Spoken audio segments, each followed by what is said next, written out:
Protect your DNA. BioPQQ can promote formation of new mitochondria. Infowarsstore.com.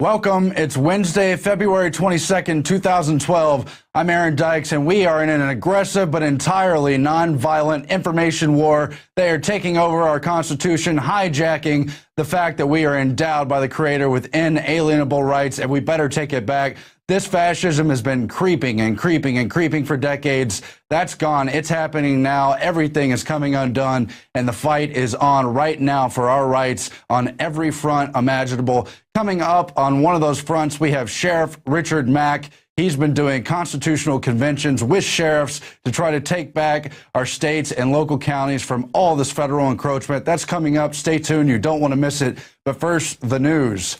Ron Paul is being cheated out of the Republican nomination, and don't be surprised out there. You've seen all the fudging on the media where they forget to even put his name in polls, where he comes in first or second place in a straw poll and they don't even report. They report on the third or fourth place people. All these other shark teeth, phony rhino candidates have fallen out of the race, and they still prop up Romney and Gingrich and Santorum. It still doesn't stop Ron Paul, even as they've been cheating him in primary and caucus state after caucus state after caucus state.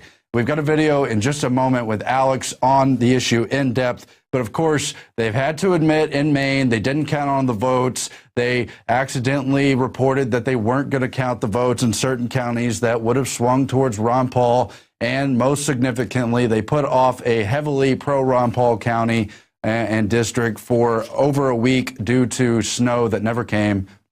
Also, they can announce Mitt Romney as the winner. It happened in Iowa, too. They admitted they didn't have a real vote count, but they just agreed. The Republican Party agreed behind closed doors to announce Romney, then later Santorum, as the victor, giving them a too close for statistical tie count, only a few votes apart somehow. And Ron Paul magically, forgettably, in third place, even though he had nearly as many votes as well. And most suspiciously of all, Nevada, a heavily libertarian state, a leave me alone and get out of my life state that Ron Paul did very well in and came in second place in 2008. Yet in 2012, Ron Paul got barely any more votes and was nowhere to be seen as Mitt Romney somehow, quote unquote, swept it. No, these are all signs of fraud. It's been taken from Ron Paul. The system is scared. And but he's not out of the race yet. Things can still happen. Anyway, let's go to Alex Jones now and see his in-depth coverage on this issue. There's no doubt that there's election fraud going on in this country. There's been countless examples of it going back to Kennedy in 1960 and the fraud up in Illinois. We know about LBJ in Texas to get into Congress and fraud.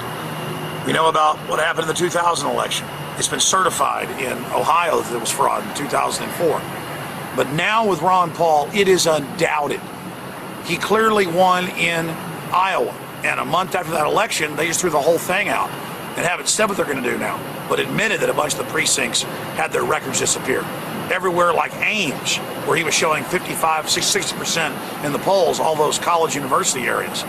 Then we saw the incredible fraud that took place in Nevada, where Ron Paul in most polls was #1, but came out #3.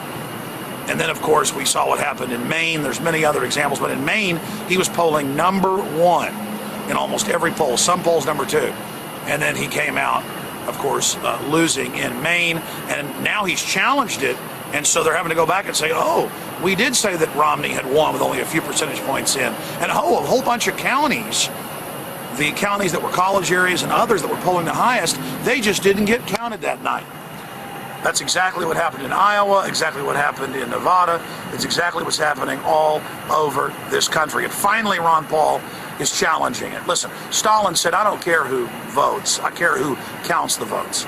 We have a government that lied about WMDs, a government caught stealing and lying constantly. We'd be idiots to believe known liars who've been caught engaged in fraud. We've had Diebold programmers come out and say it's a scam. We've seen so much evidence of this. But the reason we got behind Ron Paul was so we could put out the message of liberty and freedom and ending the private Federal Reserve and stopping this empire that we pay for.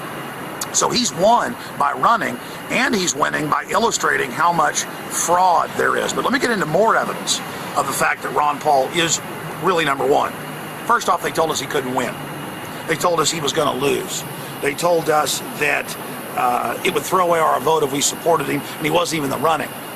And still, he won all the straw polls. Still, he got the most overall donations from small independent donors, showing true grassroots support. And despite that controlled corporate media mantra that he couldn't win, that worked 4 years ago, it failed, and he was still in that top tier. But here's the biggest piece of evidence of fraud. Not just the fact that he was given the least amount of time in the debates, 89 seconds in the CBS, so that when he does get coverage, it's incredibly negative. No, it's that consistently in the last year, he's gotten more money, even though we're 8 Republican candidates early on, and it still shows these numbers today with only 4 left. Ron Paul, in the last year, has gotten over 70% of all total donations from the military for all Republicans and Obama. And that's the big secret they don't want you to know about. Now, what does that illustrate? That where it's a straw poll or where it's a scientific poll or where it's flat out donations, he's winning in every indicator that they haven't been able to game or corrupt yet.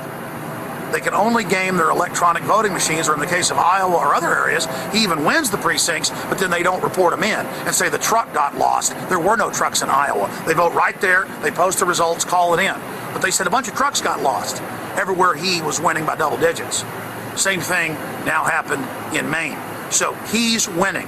And that last piece of evidence, getting all those military donations, people like Adam Kokesh and other veterans had a march.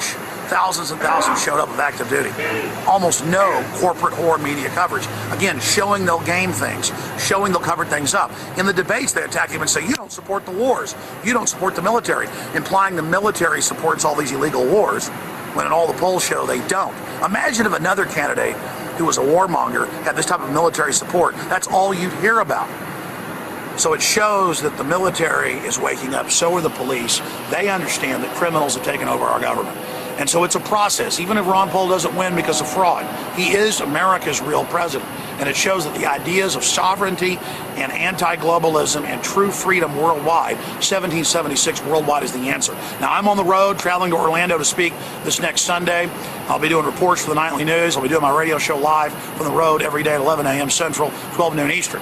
But when I get back, I'm going to compile a huge report with all the evidence of fraud, with all the graphs and numbers to show this to you and break it down. But you've all seen it for yourself. But get the word out. We know that there's massive election fraud. We know the black boxes are kicking in. We know the scams are taking place. And our entire process of being a constitutional republic and the people being able to vote is in deep trouble. But look, Congress has a 9% approval rating for 2 years running now, lowest in history. And it's only going to get lower. Of course it's fraud. Most people are awake and angry, but still the corporate welfare, the wars, the corruption, the gun grabbing, the fast and furious, all of it, the socialist healthcare, it only gets worse regardless of what we do because the fix is in many areas. They don't have these machines in everywhere. And where they don't, they just don't count the caucus votes.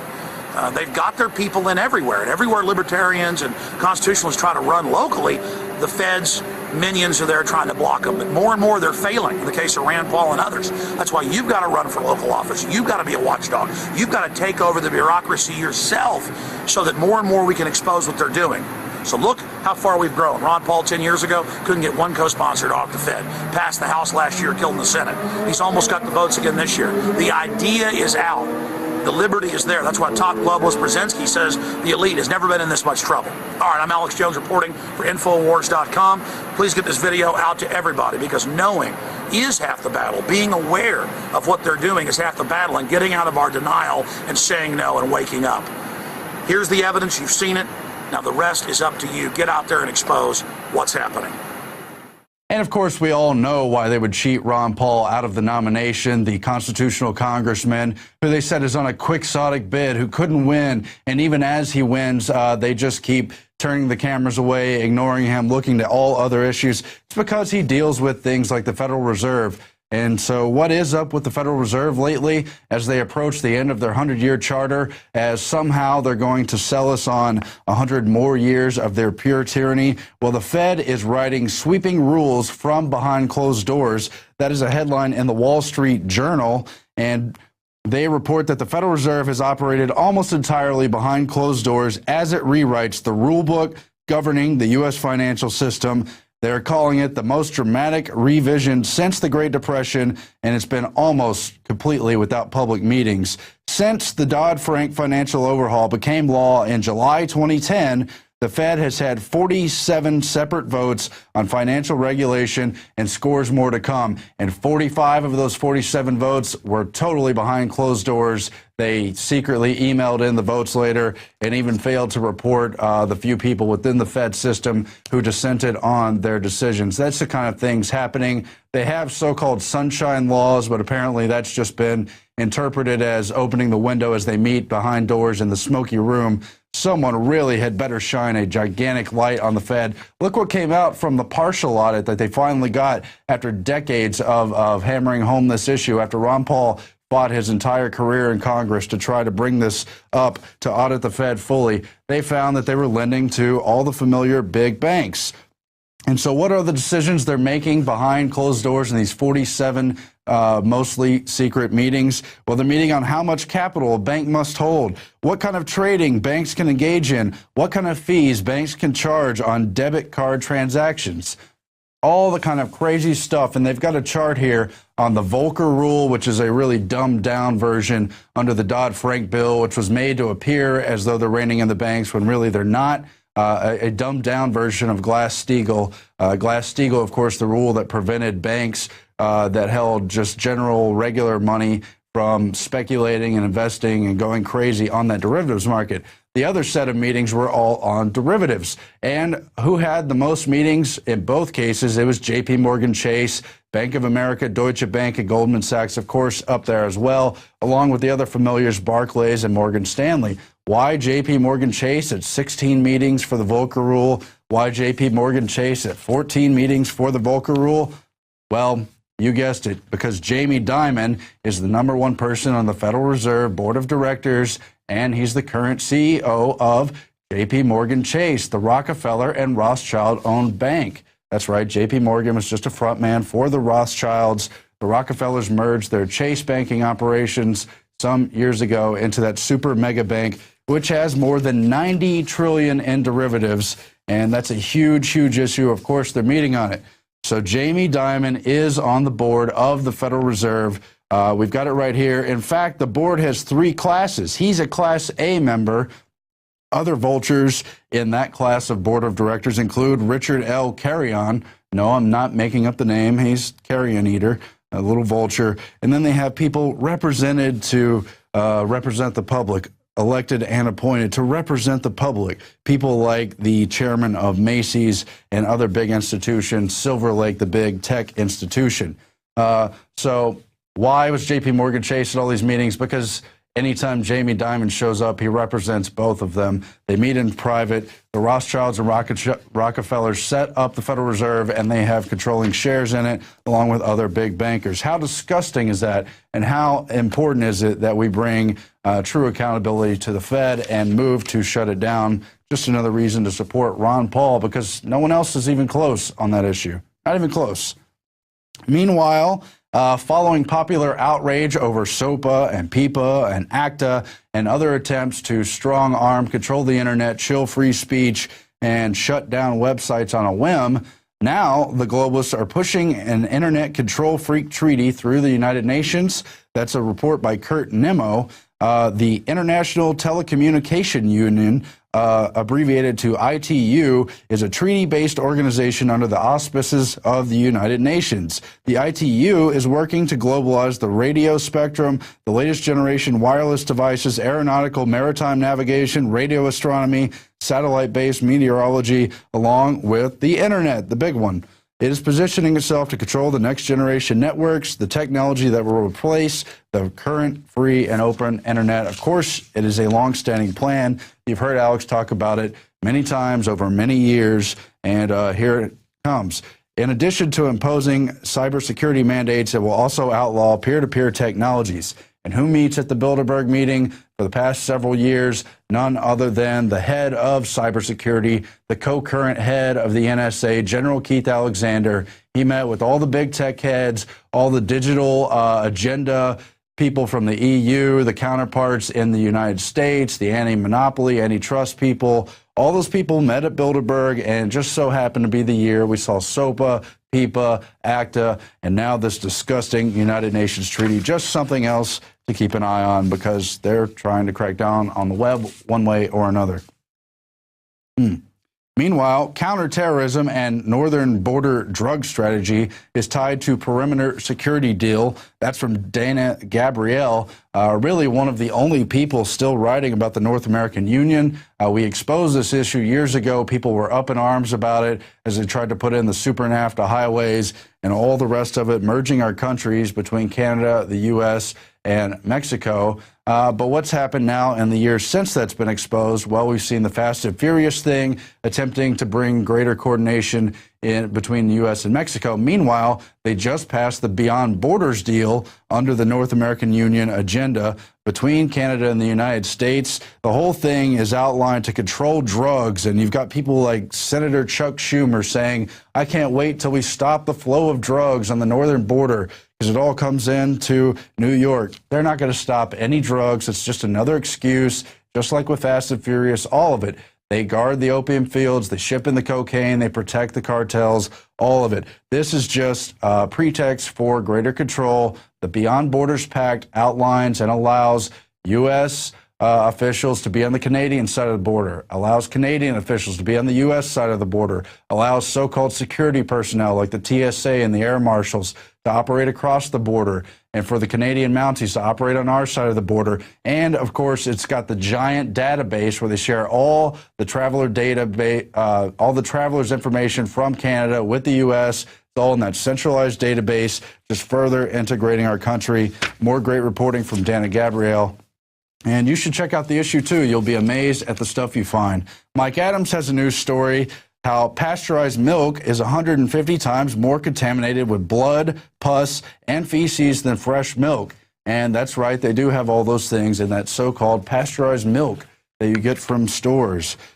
This is a response, actually, to the CDC putting out the stunning propaganda claim that raw dairy milk is, quote, 150 times more dangerous than pasteurized milk.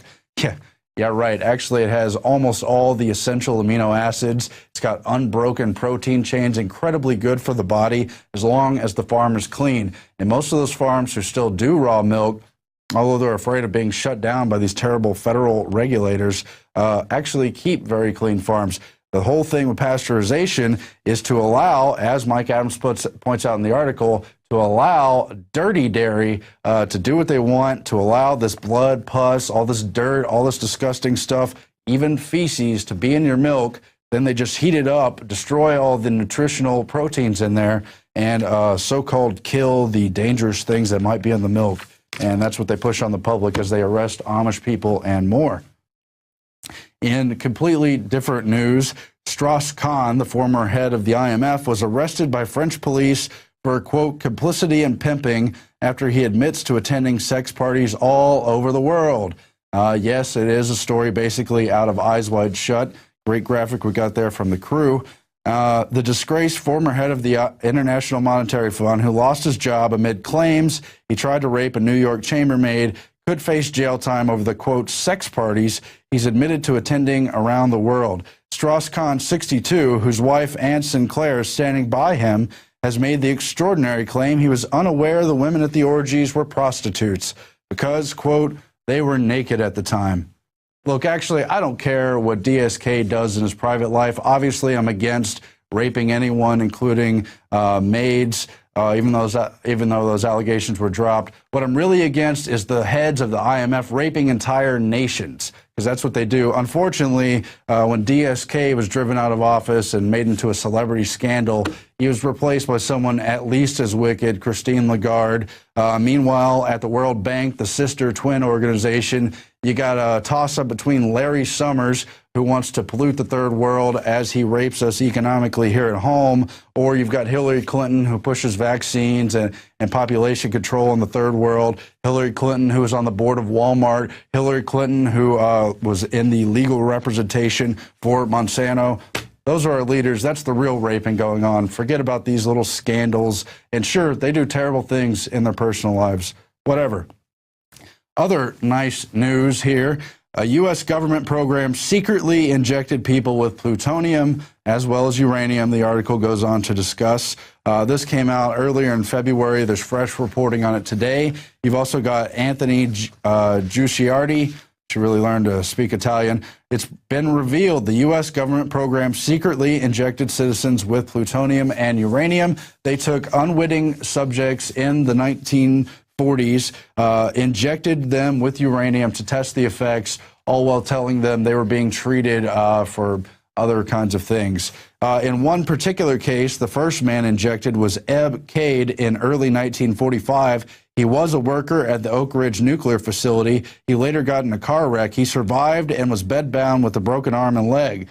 Doctors interviewed him, gave him reassurances, told him how nice everything would be, then ascertained that the 53-year-old, African-American man, I guess he's disposable and disenfranchised and on the fringes, so no one will pay attention if we inject uranium in him. They found he was otherwise healthy, eating well, drinking well, had no other serious illnesses, so they realized they had a healthy subject and juiced him up with 4.7 micrograms of plutonium. Isn't that nice? It's not clear who ordered the injection, but it's clear it wasn't for the health, the article quips. They continued to experiment on him. They pulled 15 teeth. They tested his bone tissue. Never told him what was going on, although he had some idea because, according to the reports, he escaped from the hospital one night. Anyway, he died later, like less than 10 years later, when he was still a, quote, healthy man. They tested plenty of other people. They eventually investigated this in 1974. But this was done first through the Manhattan Project secretly, then later somewhat less secretly through the Atomic Energy Commission, all to find out what the effects would be. They write here in the article, in April of 1947, possibly in response to the Nuremberg trials concerning human experimentation, it was recommended patients be told they'd be injected with, quote, a new substance that, quote, no one knew what it did, but that it would inhibit cancer growth. No one knew what uranium and plutonium would do. Here you go. And the article goes on. They tested lots of other people, never told them, lied to them. They all found out decades later, if at all. Just disgusting. So just remember, your government's out for your own good. They know what's best for your safety. As we turn to the next issue, TSA questioning body scanner opt-outs. Steve Watson writes at Infowars.com, refusing to be irradiated, now treated as suspicious behavior. And of course, they've already deployed the, quote, behavior detection officers to watch for nervousness or people who don't like going through security because that's suspicious terrorist activity. Instances of TSA agents demanding to know why travelers are opting out of walking through X-ray firing body scanners and treating the action as suspicious continue to be reported. Here's an account in LouRockwell.com, who's also a great defender of civil liberties and has also been covering the TSA issue for many years. They've got an account from traveler Ryan Alford, who writes how he was asked by an agent, why did you opt out? To which he replied, am I required to answer? The agent mumbled and continued groping and poking, then asked, why are you traveling to? He again answered, am I required to answer? And then, of course, they brought over the supervisors and asked him more questions and then finally let him go. And that's just what you can expect because they planned all along to make everyone go through the body scanners and to refuse the ability to travel to anyone who didn't submit to the body scanner or to the new Trusted Traveler program, which is guaranteed not to stop any terrorism. Of course, that's already a guarantee of the TSA. They didn't stop the underwear bomber. They've never stopped or caught any terrorist whatsoever. At the very best, they've showed us some probably cooked up images of the 9/11 hijackers well after the fact. Now, of course, They were planning the body scanners well before the underwear bomber incident. I myself was encouraged to go through one before the body scanner thing happened, after Abdul Muttalib, who's now pleaded guilty, is now back in the news to help legitimize the body scanners. And you know what happened when I told them, no, I'm not going through the body scanner, I don't want to be radiated? Well, before I got the pat down, I was told, you read too much. Now they've got the so-called law in Australia, which I'm sure is going to be a model law for the whole world. No scan, no fly, reports the Digital Journal, as Australian airports roll out full body scans. They're telling everyone, you will go through the body scanners or you won't fly. And that's really a shame. I really wanted to visit Australia someday. So many interesting landmarks and culture there. But with this so-called law in place, I will never be visiting them. And what's more dangerous anyway, these body scanners that they said wouldn't store images, they said they couldn't look at you, they said perverts wouldn't be looking at it, and pulling out, quote, cute-looking women with, quote, good figures to go through the body scanners again. Well, it turns out they had a study in 1998, yes, 1998, before the 2001 9/11 hijacking incident, the 9/11 attacks, the big event for this whole new society. 1998, government ignored report finding up to 100 cancer deaths from TSA naked body scanners per year. 100 deaths a year statistically from the radiation scanners, because it's just like stuff you dose in the water, whether it's fluoride or whether it's these crazy proposals for lithium. Even a depressed person has to have a very metered out, very careful dosage based on their body weight, on their other conditions, other factors. You can't mass dose people. You got people already at risk, and when they're forced through these body scanners, it triggers something. People get cancer. It's statistically known that if you put everyone through these, all the travelers through these body scanners, you're going to get statistically 100 deaths a year. They knew that in 1998. They've had the other Johns Hopkins studies and everything else showing how dangerous this stuff is. And the TSA, Homeland Security, keeps lying about it. They keep obfuscating. They keep waffling back and forth. No, it's here. It causes deaths. That's less than terrorism causes, if you even believe in that stuff. The body scanners are more dangerous than the terrorists you claim you're going to catch that you don't even catch. Don't try to put me through one. And don't try to stop our travel. We have a right to travel. We have a right to travel. It's constitutional. It's a God-given right. It's a natural right. You can't violate our God-given rights. They're unalienable. They're unalienable. They can't be transferred. We have a natural right. And here we go from 2008 and from 2009, how they were planning to put the body scanners in. Again, all before the stupid underwear bomber incident, which we have a witness coming up. We're going to show you even more video. Kurt Haskell and his wife were on the plane with the underwear bomber. They witnessed what a setup it was, how the sharp-dressed man helped get him on the plane. They witnessed how there were the other weird suspects and how the law enforcement didn't want to hear their accounts, and they didn't want to admit or release the video cameras that there was a sharp-dressed man. Then later the State Department, that guy Undersecretary Kennedy, had to admit, yeah, he was given the visa waiver, even though he didn't have his ID, even though he didn't even appear to be coherent at the time. A lot of people said he looked drugged up and was let on the plane. Well, none of that matters, because everyone who wants to travel will go through the body scanners just as they planned. Just as they planned. TSA whole body scanners to replace metal detectors. That is in April 7th, 2009. In a change of plans, the TSA says it will now replace the walk-through metal detectors at airport checkpoints with whole body imaging machines. They're already at 6 airports nationwide.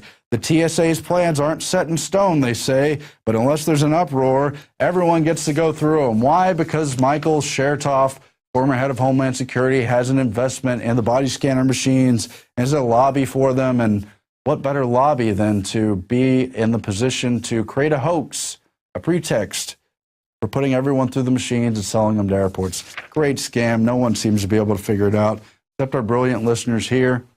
I know you know, but go tell other people, please. Just disgusting. I give you now part 2 of the exclusive Infowars interview with Kurt Haskell. I really wish he would have filed that lawsuit, though. That's so disappointing.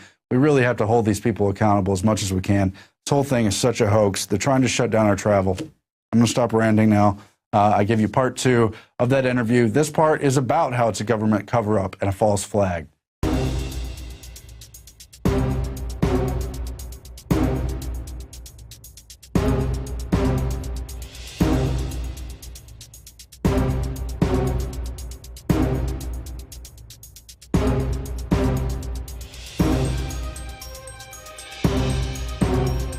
Continuing now with our breaking news coverage, new facts on the table tonight about just how hard the father of the alleged Christmas bomber tried to warn U.S. intelligence about his son. One thing I'd like to point out is that the system worked.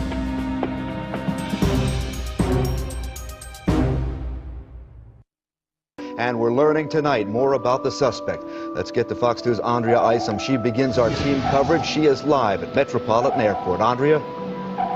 As the hours go on, you are right. We are learning more about the suspect, and quite frankly, the details are chilling. The man, the menace, 23-year-old Abdul Mudala of Nigeria. Mudala's despicable actions were all on al-Qaeda's behalf. Sources telling Fox News his instructions were to blow up the plane over U.S. soil. The intelligence community knew about Umar Farouk Abdulmutallab weeks ago and failed to spread word that would have put him on the no-fly list. The father of the suspect in the Christmas incident warned U.S. officials in Africa about his son's extremist views. That a report was prepared and it was sent on to the CIA in Langley, Virginia, CIA headquarters, but it was not disseminated to the wider intelligence community.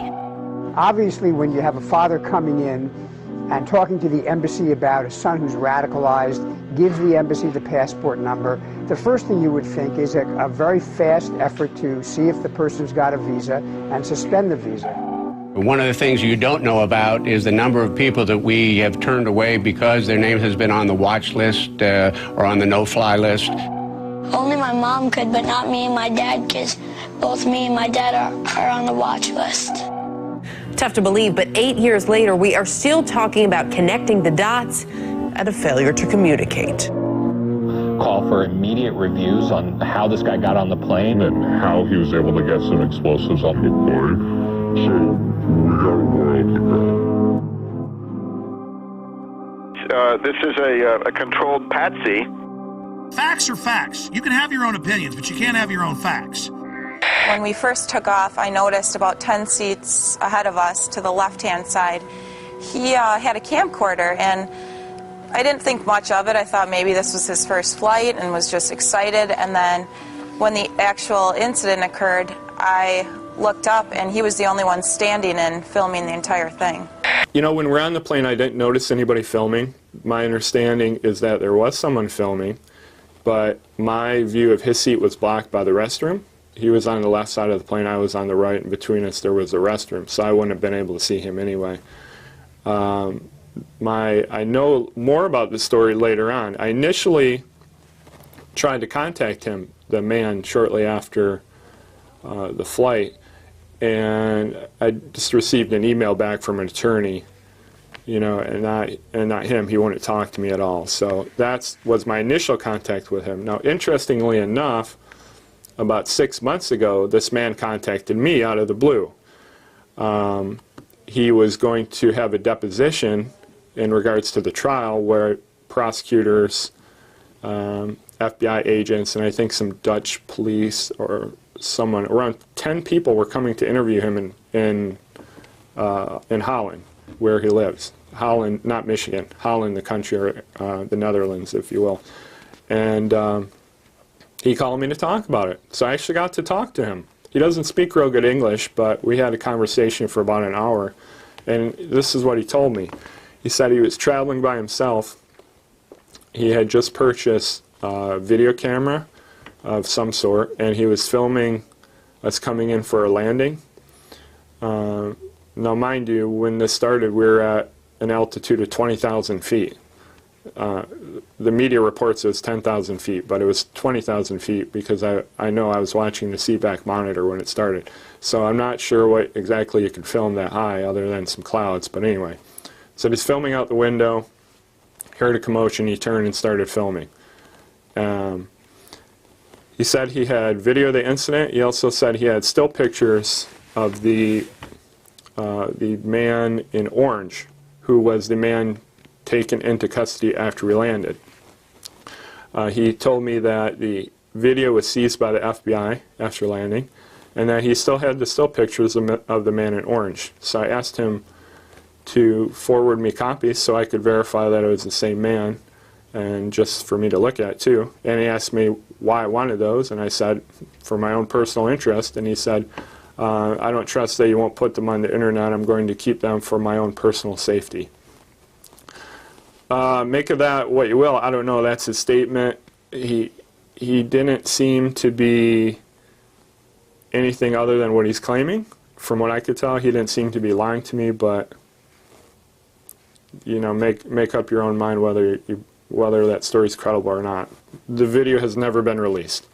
No video of anything in this case has been released to anyone other than the prosecutors, the judge, and the underwear bomber himself. There is a protective order in the case indicating that any attorney involved in the case cannot speak about what evidence there is. I have a suspicion that Anthony Chambers has some of the videos, maybe not the video on the plane, but I have a strong suspicion that he has the airport security video from Amsterdam.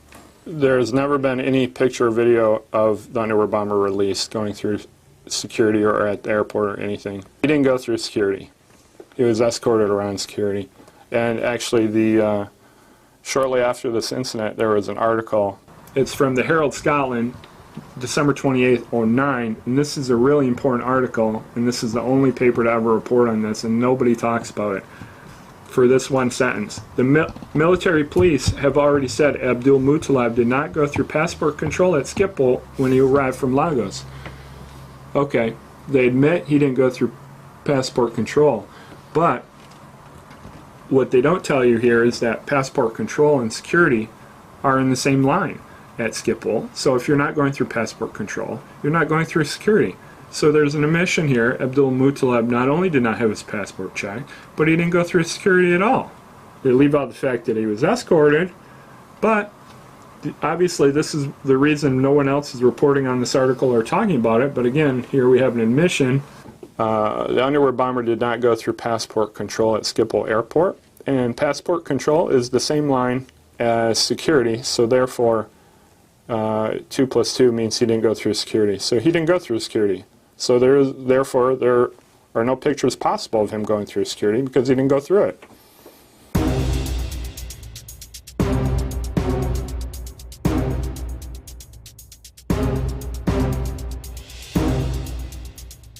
The FBI contacted Lori and I on December 28th, 2009. So 3 days after this happened, they visited our office here in Detroit, south of Detroit. The first thing I asked them was, hey, you know, I can help you in the investigation. I saw the accomplice at the Amsterdam airport. Wouldn't it be wise to show me the video from the airport or some still pictures so I can identify him?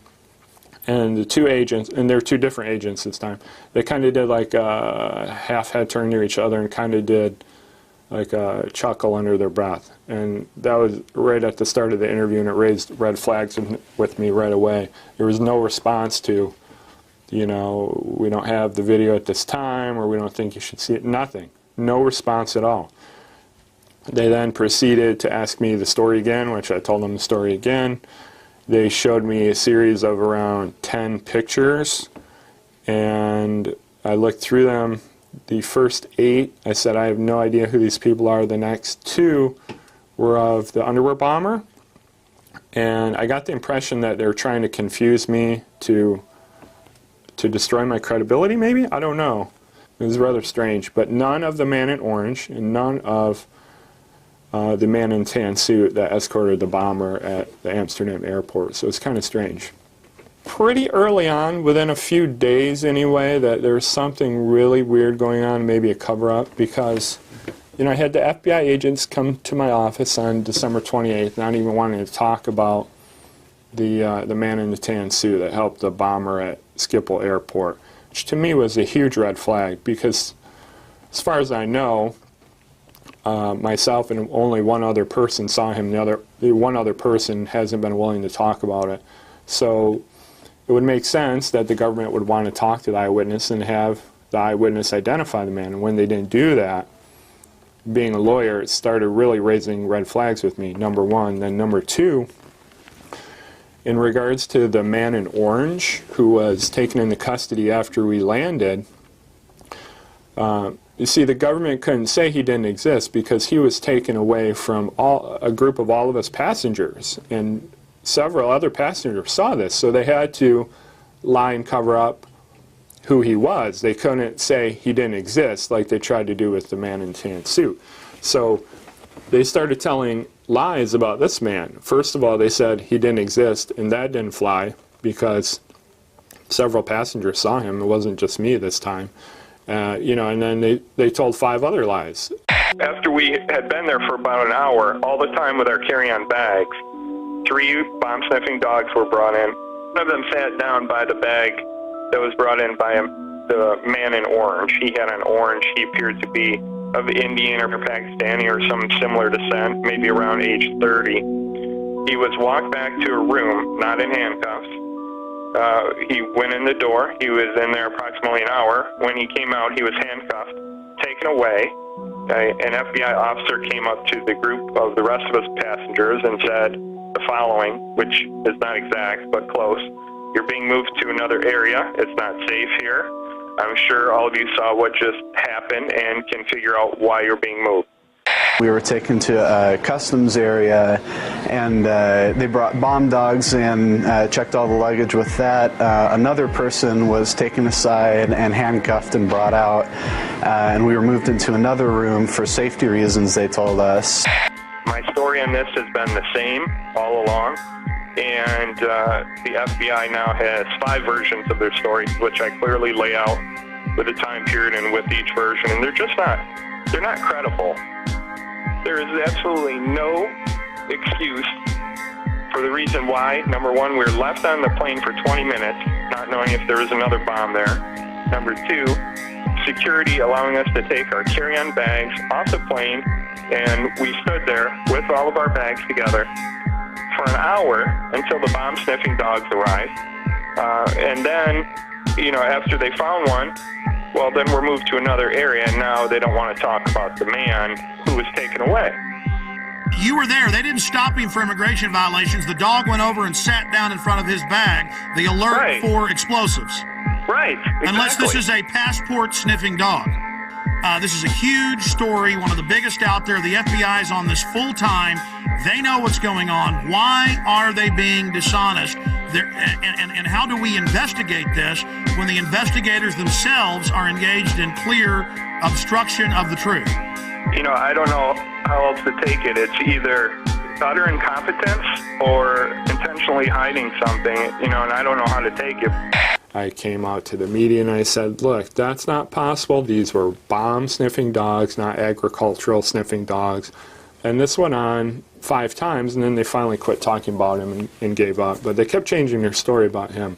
You know, obviously it would be easier for them to say, like they did the man in tan suit, that he just didn't exist, but they couldn't do that because there were so many witnesses. So that's how they handled that man. But eventually they just gave up on even talking about him.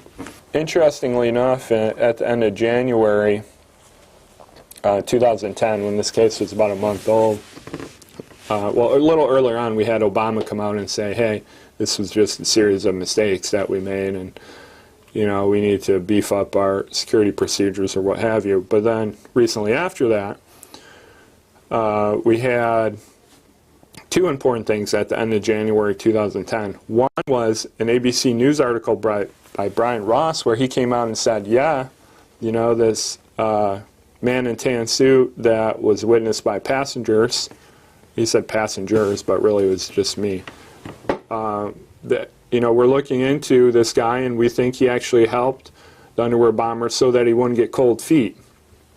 You know, they didn't go so far as to admit what I had been saying, that you know, that would have been impossible, that he was Al-Qaeda, because he went to the desk and said, we do this all the time, and then he had enough authority to walk down this hallway in a secure area and talk to the manager and get the man on the flight. So obviously Al-Qaeda couldn't do that, but they did admit the existence of the man in this article. So to me, that was a big story, because it was not only the first time they admitted his existence, but they've never admitted his existence after that. But at least we have it once detailed. Not only that, but it's by ABC News, so fairly credible media, at least, you know, to some.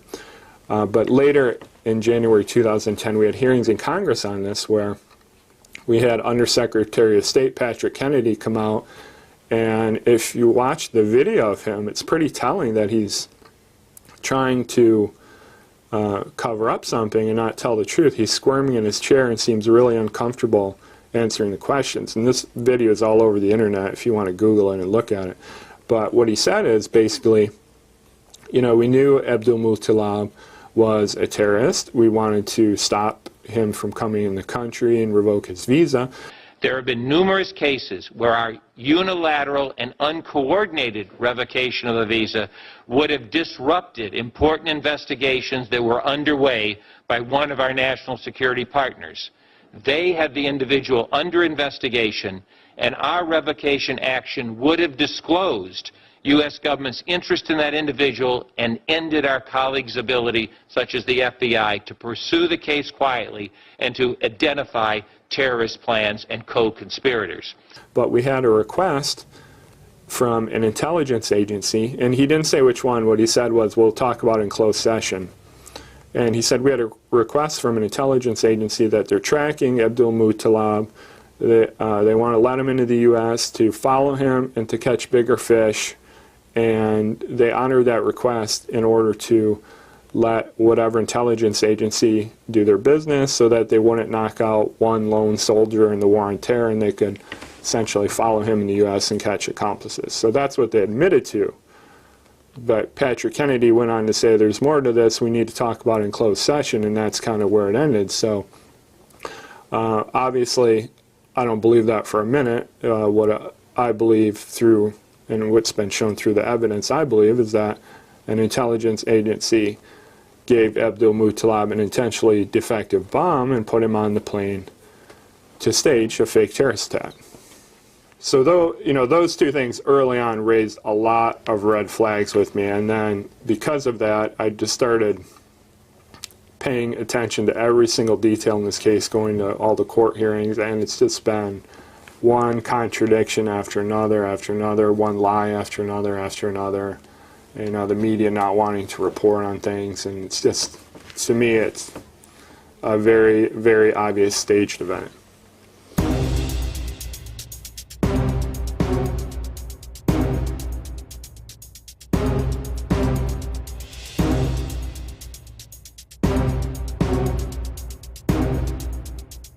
And that was our exclusive interview with Kurt Haskell, witness and outspoken critic of the entire fraudulent underwear bomber case, another false flag set up to enslave us and force us through body scanners, shut down our travel. But that was only part two. We have another part coming up. Of course, it'll all be up for our great Prison Planet subscribers later. But now, of course, we turn to our quote of the day. Coming up after the break is, of course, none other than Sheriff Richard Mack. It's going to be a great interview. Such a great guy, a constitutionalist, can't go wrong. He's going to run actually in Congress against some of these unconstitutional monsters who've been in office for decades, vote for NDAA, internet control bills, everything.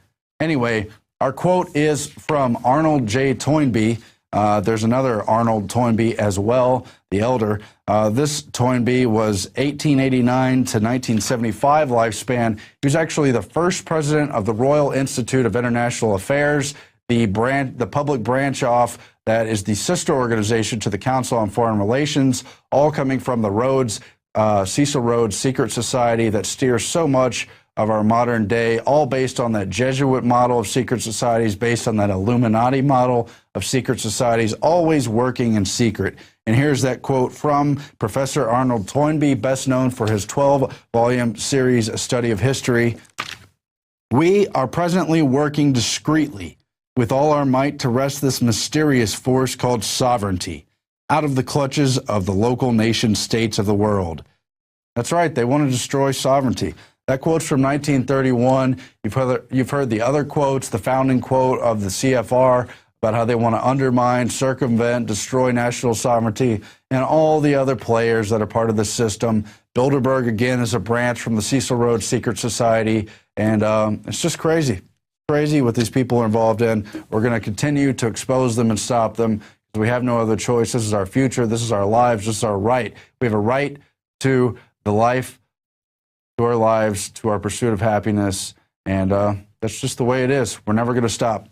We'll be back after this break. Stay tuned. Thanks for watching. Of course, Alex will be speaking this Sunday at the High Lie in Orlando, Florida. It's sold out, but you'll be able to see it later on the web if you're not able to attend, as well as the speaking engagement last week in Dallas, Texas. So thanks for watching, and we'll be back with Sheriff Richard Mack. America is in trouble. Washington is a disgrace. Government has become too big. It's overtaxing, overspending. We need to change direction. We really need change. We can't afford to make the same mistakes we've made in the past. Mitt Romney's reputation as a flip-flopper. He went the other way when he got paid to go the other way. There is need for economic stimulus. It's about serial hypocrisy. This election is about trust. There's been one true, consistent candidate, and that's Dr. Ron Paul. Ron Paul has been so consistent from the very beginning. He seems like a more honest candidate. He tells the truth about what he believes, whether you like it or not. He's never once voted for a tax increase, never once voted for an unbalanced budget. Ron Paul's plan is bold, cut 5 departments. It's what we need. When he says he's going to cut $1 trillion in the first year, I believe it. If you don't like how things are going and you're tired of politicians, he's something different. Ron Paul. Ron Paul. Ron Paul. Ron Paul is the one we've been looking for. I'm Ron Paul, and I approve this message. Greetings, fellow Info Warriors. Alex Jones here, announcing the first of many trips that I'm going to take across this wonderful United States that we live in. Now, we get so busy here at Infowars.com, the nightly news, the daily radio show, the documentary films, and all the other things we're doing that I tend to never go out and give speeches anymore. And I've got a lot of ideas bubbling around in my head about the history of the New World Order, what makes them tick and how to defeat them. So I'm titling this key speech I'm going to give. It'll run around 2 hours long, Blueprint to Defeat the New World Order. And we're also going to have a surprise premiere of a short documentary film we've been working on at the event. First off, I'm going to be going to Dallas, Texas, Sunday, February 19th, 2012, to the historic Lakewood Theater. And the next Sunday, February 26th, I'm going to be in Orlando, Florida. You can find out more about the events and buy tickets at Infowars.com/events. Now, unfortunately, every event I've ever had, we've had to turn people away. So get your tickets early at Infowars.com/events. There's a lot of crazy stuff going on in this world. And the craziest of all is this explosive awakening. I can't wait to meet you and shake your hand. I'll see you in Dallas and I'll see you in Orlando. Infowars.com/events.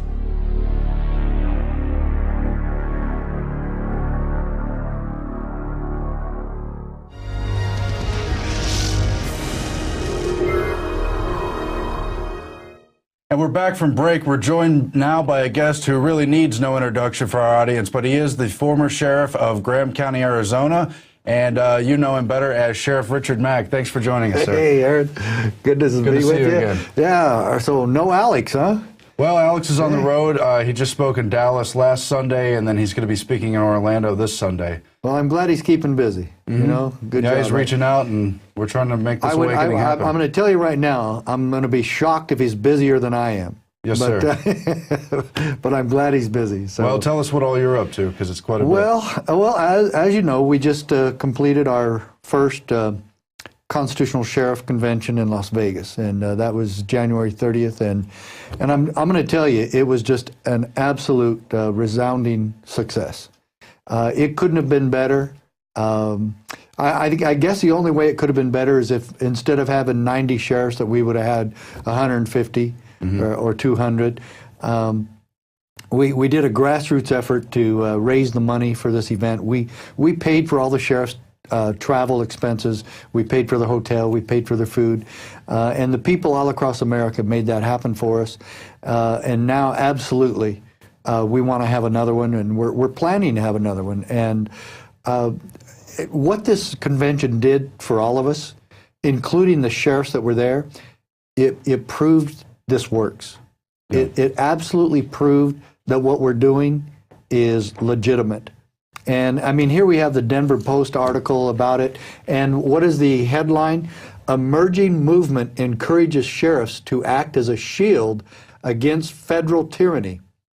And people want to call that crazy or radical. Couldn't be more constitutional. It's absolutely constitutional. It's American, for God's sakes. Nobody should do anything about tyranny. Just let the federal government do whatever they're going to do. Right now, we have the EPA shutting down land, and this was part of our presentation. The Sackett family in Idaho was fined $32,500 a day. And you know why? Because they were making a foundation to build a home on their own property. Building a home on their own property. Yeah. And now we have Amish farmers in Indiana and Ohio and Pennsylvania, Maryland, and where I just came back from, Wisconsin. And I was talking to one sheriff about it and another reporter. He says, well, one of those guys you were talking about, you called Amish, he's not Amish anymore. And I said, well, his fundamental beliefs are, but I don't care if he's atheist. Right. You know, it doesn't matter what church you belong to. The thing that I like to bring up about that some of them are Amish that they're going after, and indeed the FDA was going after David Hostetler in Indiana because he wouldn't pasteurize his milk. I find it so astonishingly hypocritical and corrupt that our country, our government brags, we don't arrest you anymore for failing to get to the back of the bus. We don't arrest you anymore for not giving your seat to a white man.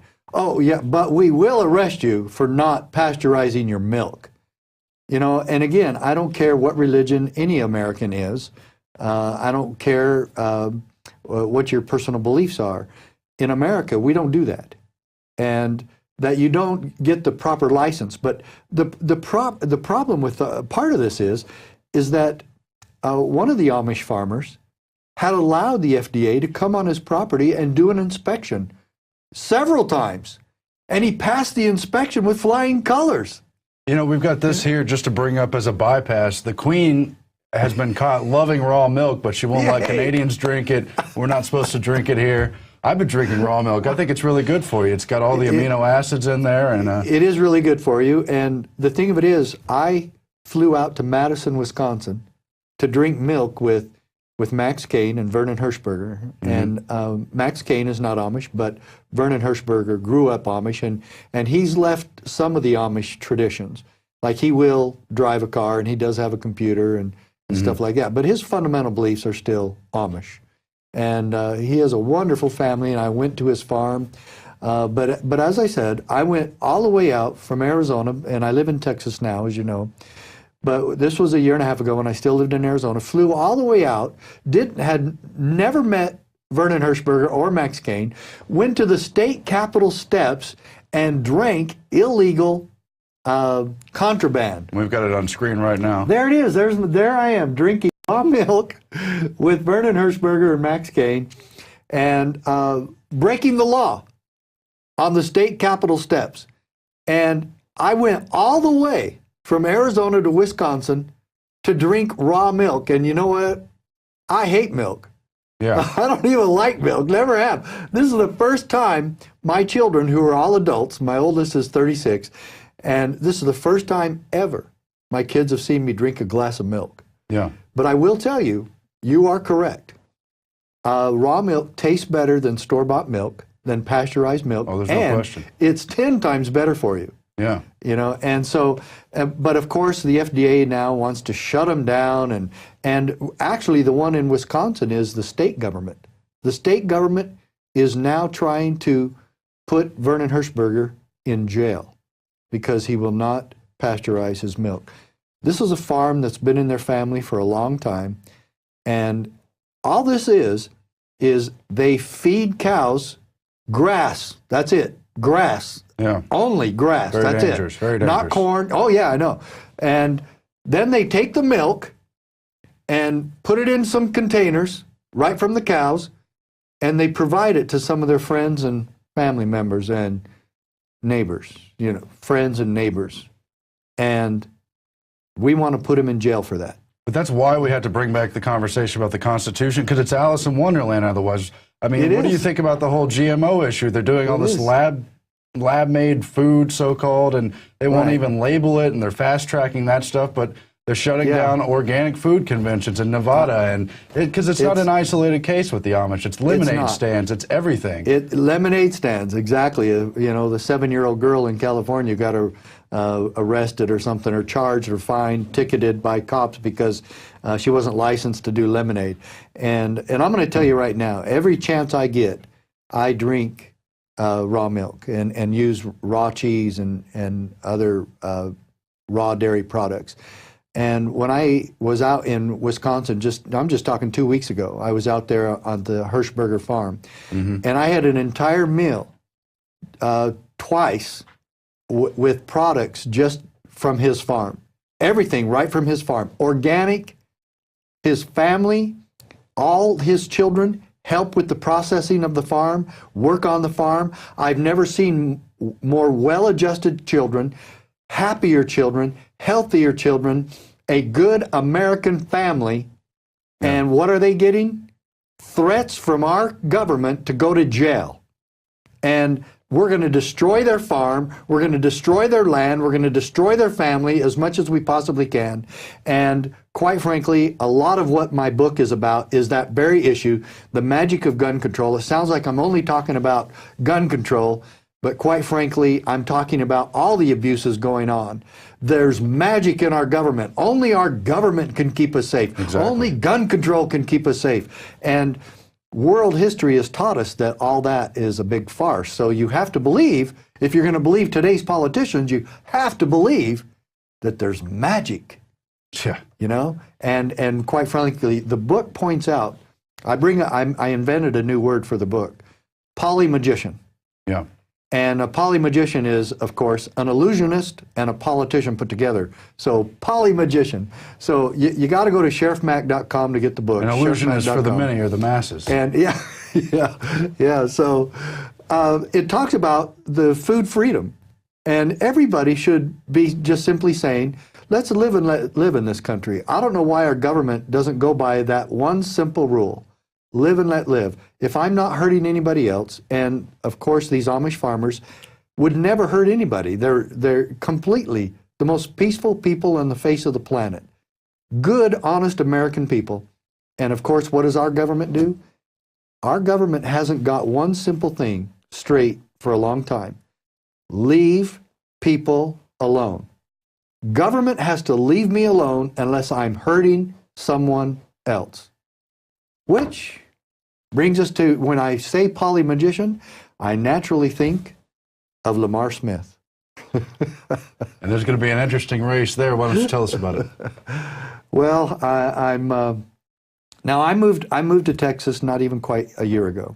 Mm-hmm. And as I told Alex before on our last show, I didn't move to Texas to run for anything. I just wanted to move to Texas to concentrate on the constitutional sheriff movement. Right. And as the Denver Post pointed out, it is a movement. It's an emerging movement.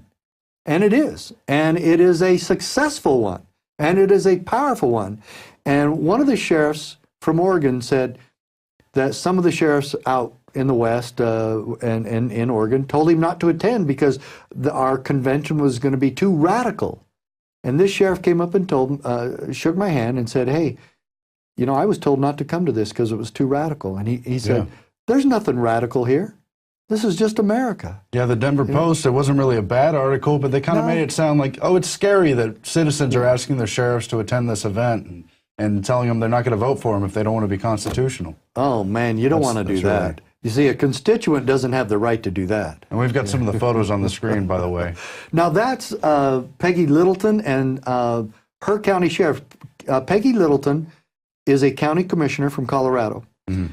Sheriff Makita is standing there next to her, and he's her county sheriff. They are working together to oppose and nullify the NDAA, actually trying to protect their citizens in tandem.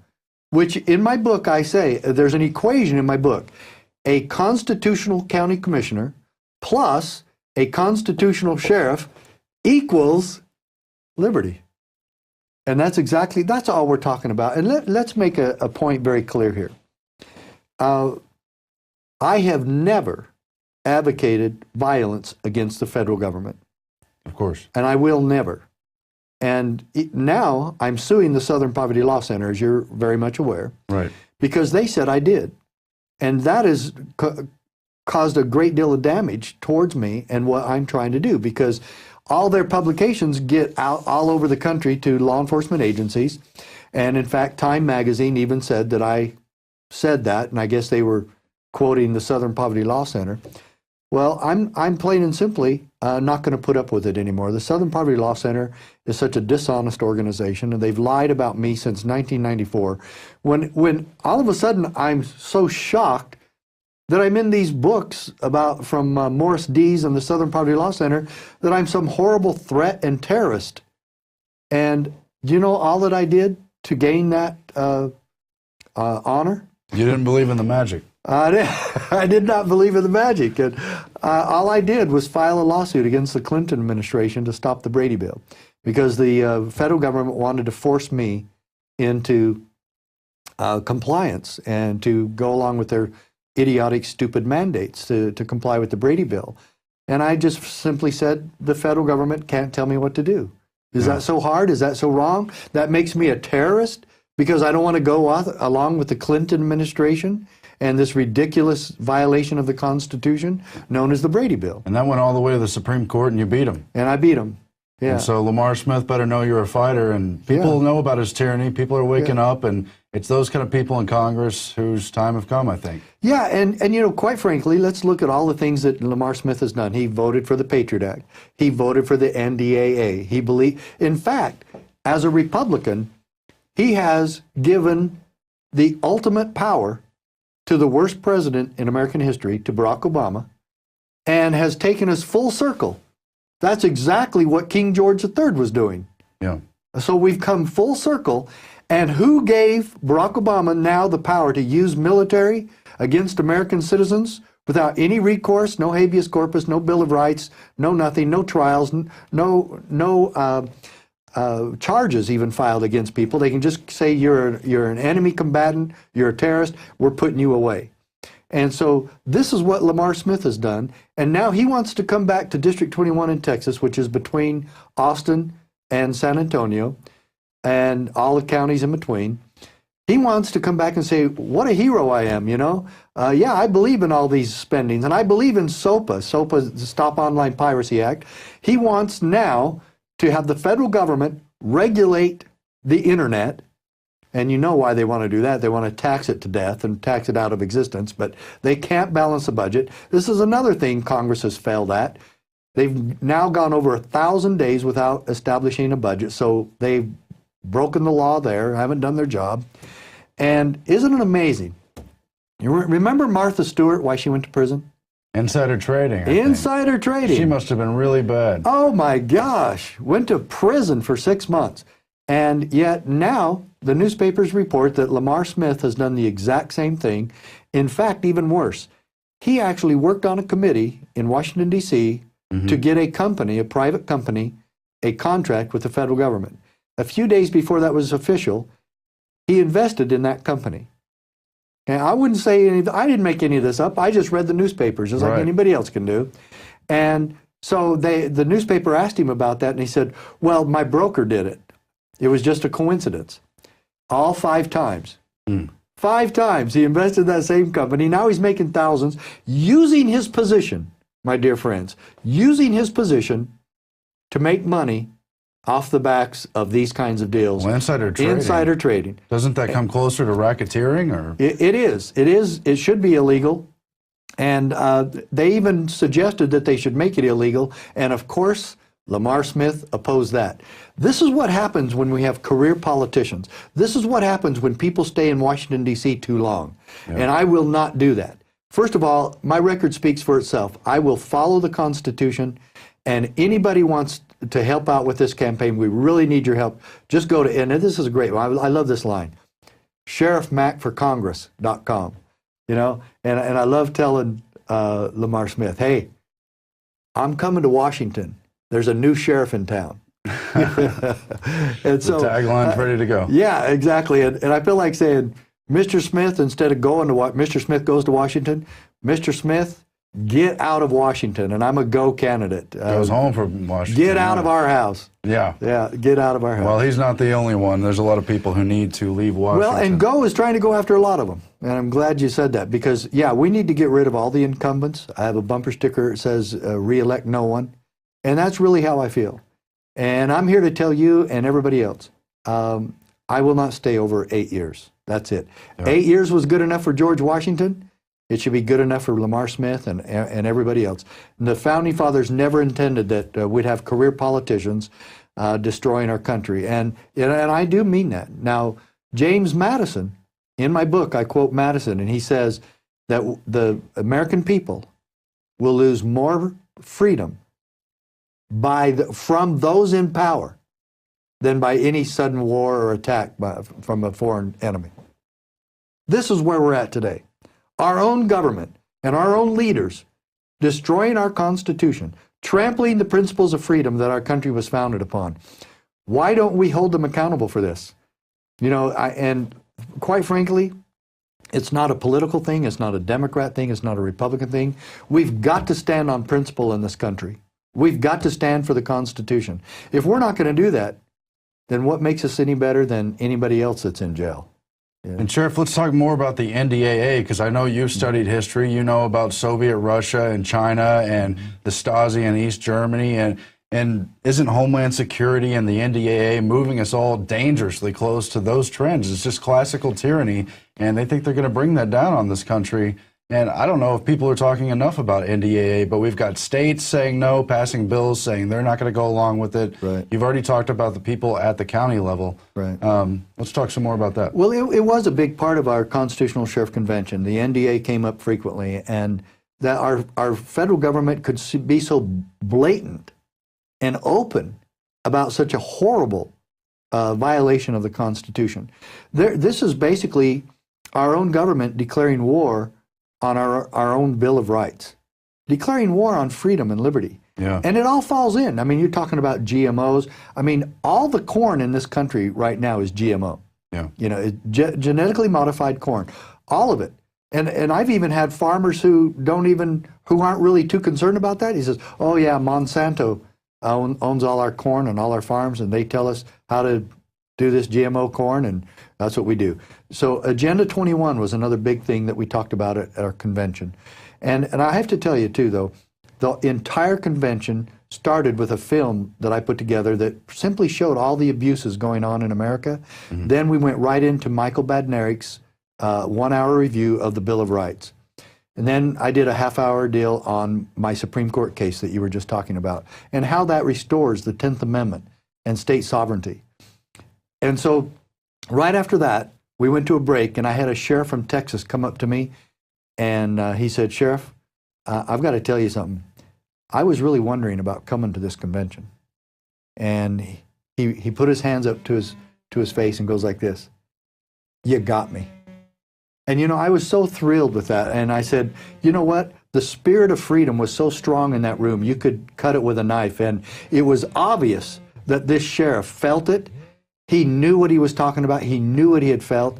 And here he comes now with a complete, almost like a testimonial, saying, you got me. It worked. Whatever you had here. And we'd only been into the conference 2.5 hours. This thing went all day. It started at 7:30 in the morning and went till 9:30 at night. Now, can people not in law enforcement see these films too? Because this sounds like a good resource. Yes, you can, and you can get all this at the countysheriffproject.org or go to sheriffmack.com. And again, sheriffmack.com is where you can get the new book, The Magic of Gun Control. But really, and anybody who would like to help with the campaign, if you want to see me get this,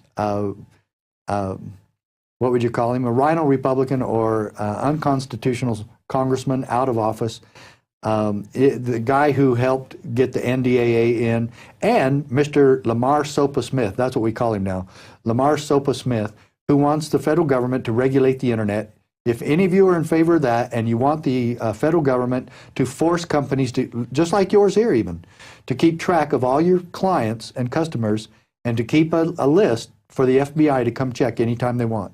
That's what they want to do. And they want to chill free speech too. Yeah, of course, of course. And so if you want to stop all that, help me out at sheriffmackforcongress.com. sheriffmackforcongress.com. And we'll take back America again. I'd still believe, more than anything, as I've said here on this program before, that the best way to take America back is county by county, state by state, sheriff by sheriff, county commissioners working together with sheriffs to defend the United States Constitution and my personal and your personal God-given rights. But this is all about the 10th Amendment. Governments always go out of control, and it's always because of centralized power. Right. That's why the founders wanted as many checks and balances at every level as they could, and that's what you're doing here. You started with 90 sheriffs out of, what, 3,000? Correct. Isn't that close to 3%? Isn't that what we had in the Revolutionary War? Yeah. So I'd say that's a good start. But I'll tell you, this is going to expand, and a lot the sheriffs who were there, as you can see the quotes from the sheriffs in Denver and Colorado, they really liked it. And of course, you know, there's a sheriff saying, I don't want violence against other law enforcement offices. Well, we don't either. Obviously. But do you want to guarantee that not happening? Do you want to guarantee, anybody here listening to the program, anybody at Infowars.com, do you want to guarantee that that won't happen? Then get your sheriff involved in the process, and I'll guarantee that we'll keep this peaceful. Right. Okay? That'll make it happen.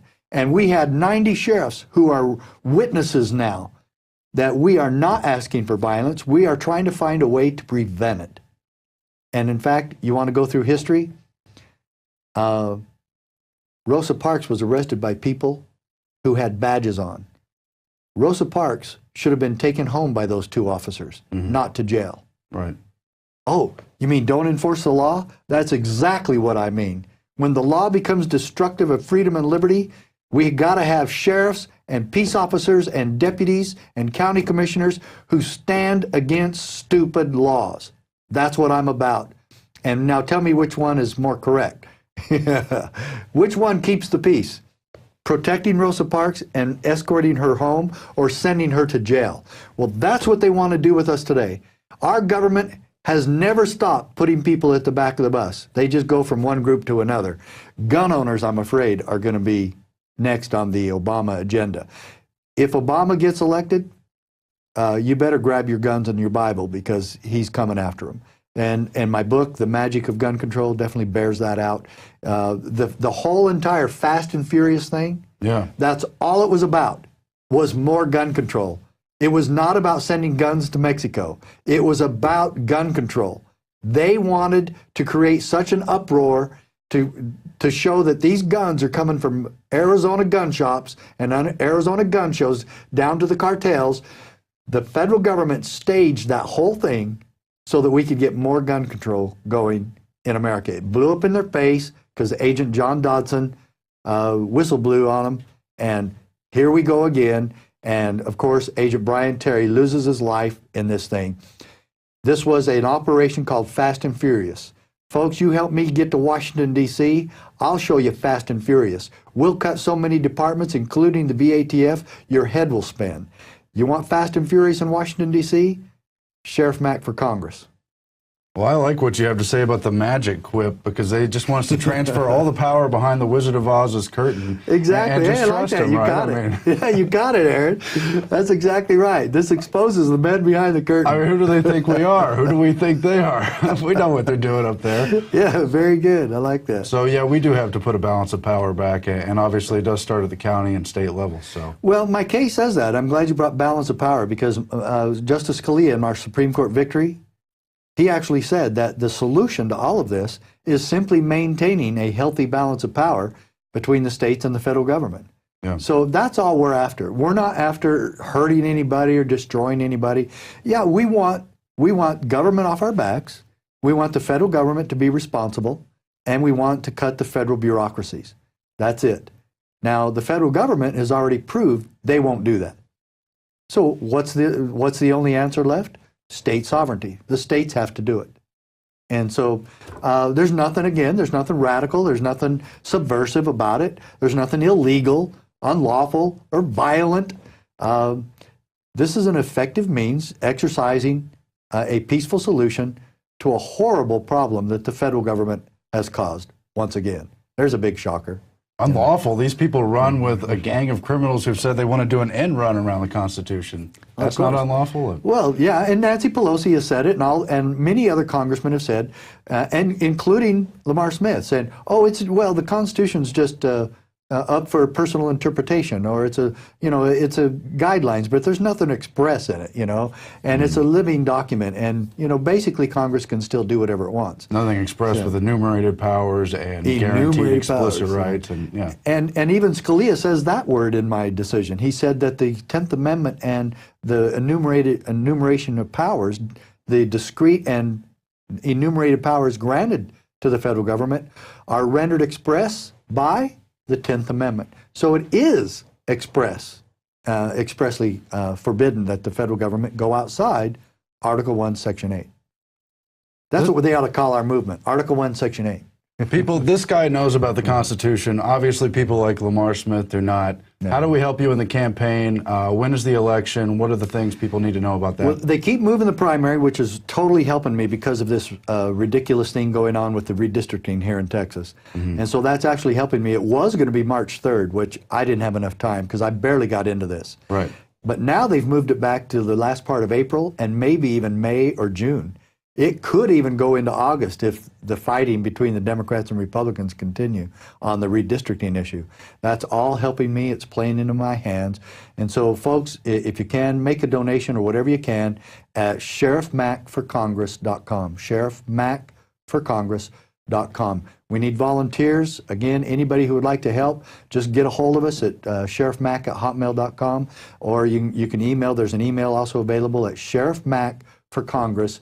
I love that Back Mac bumper sticker, Back Mac. Back Mac, yeah. Yeah, Back Mac. Return to the Mac. Yeah. But I think it'd be great, too, to force a debate on topics like the NDAA, the SOPA bills, all this stuff. They need to speak out about the stuff they're voting Lamar for. Smith won't debate me. Yeah. Yeah, you guys ought to call him and say, we want to have a debate with you and Sheriff Mack. That would be interesting, yeah. Yeah, well, call him. Say, all right. Yeah. Well, thanks for joining us, and we're supporting you over here. Thanks a lot, Aaron. Appreciate you, brother. You too. Thank you, sir. Good to have you. And that's it for the Nightly News. We'll, of course, be back tomorrow. Alex, again, speaking this Sunday in Orlando, Florida. I don't even know if tickets are still available. I'm sure they'll tell me in there. But check it out. Show up anyway and help support this broadcast if you can. We depend on subscribers. We'll talk to you later.